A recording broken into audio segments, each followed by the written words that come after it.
I read the first 4 chapters of Harry Potter and the Prisoner of Azkaban, and now I'm going to talk about it.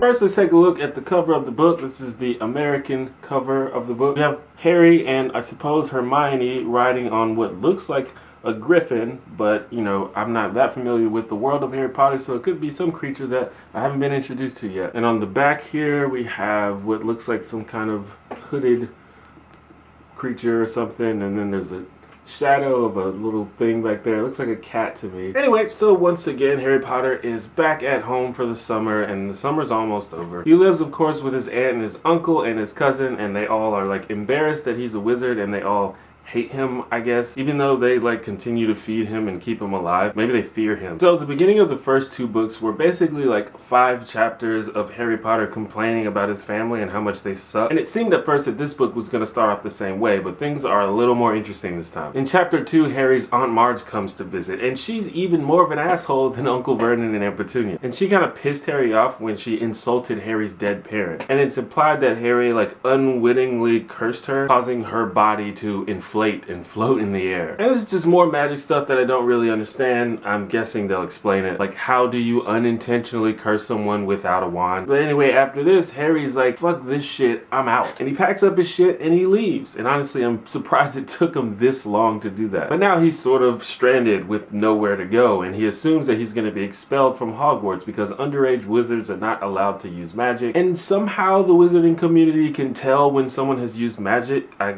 don't know how they can, but they can. They even seem to be able to just know where everyone is, or at least know where Harry is. They know where he's going and where he's gone. So Harry's like wandering the streets, wondering what the hell he's gonna do, and then all of a sudden, this giant purple triple-decker bus shows up. Welcome to the Night Bus, emergency transport for the stranded witch or wizard. Just stick out your wand hand, step on board, and we can take you anywhere you want to go. These wizards really thought of everything, didn't they? On the bus, there's someone reading a newspaper article about Sirius Black, who is a follower of Voldemort and a prisoner who escaped from Azkaban, which, if you remember, is the wizard prison. And Harry actually recognizes Sirius Black's face from the Muggle news. So this guy's so dangerous, they've got everybody, including wizards and Muggles, looking for him. And Azkaban is supposed to be this super well-guarded prison, so this guy must be either really clever or he had some outside help in order to escape. So Harry tells the driver of the night bus to take him to Diagon Alley, which is like a shopping center for wizards. There he runs into Cornelius Fudge, who is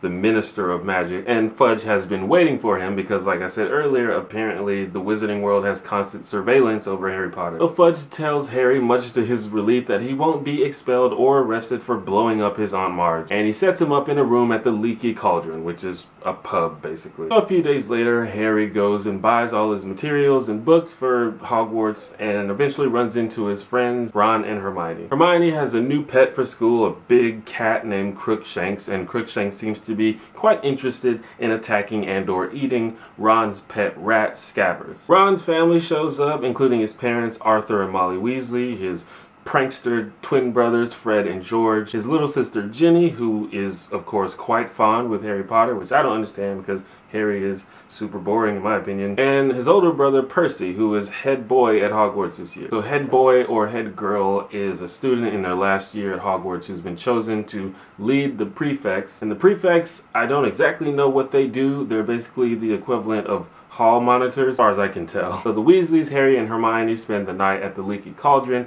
and then Harry overhears a conversation between Arthur and Molly. And from this conversation, he learns that Sirius Black is presumably out to kill Harry Potter. The idea is maybe that killing Harry Potter will bring Voldemort back. And because of this, they're gonna have Azkaban guards posted up at Hogwarts. And this is apparently the reason that Harry wasn't punished earlier, because they actually want him to go to Hogwarts because they believe he'll be safe there because the guards are there. Although previous adventures imply that it's never really safe at Hogwarts, at least not for Harry Potter. I have to say, this book starts off a lot more interestingly than the first 2. And people always say that the books get more mature as they go on, and I can't really see that yet, but I feel like the language and the actual like prose in the book is a little bit more advanced. I mean, it's not like college level or anything, but it's a little more complex, which I think is pretty good. Anyway, we're going to keep reading and we're going to see what troubles will befall our hero Harry Potter in the future.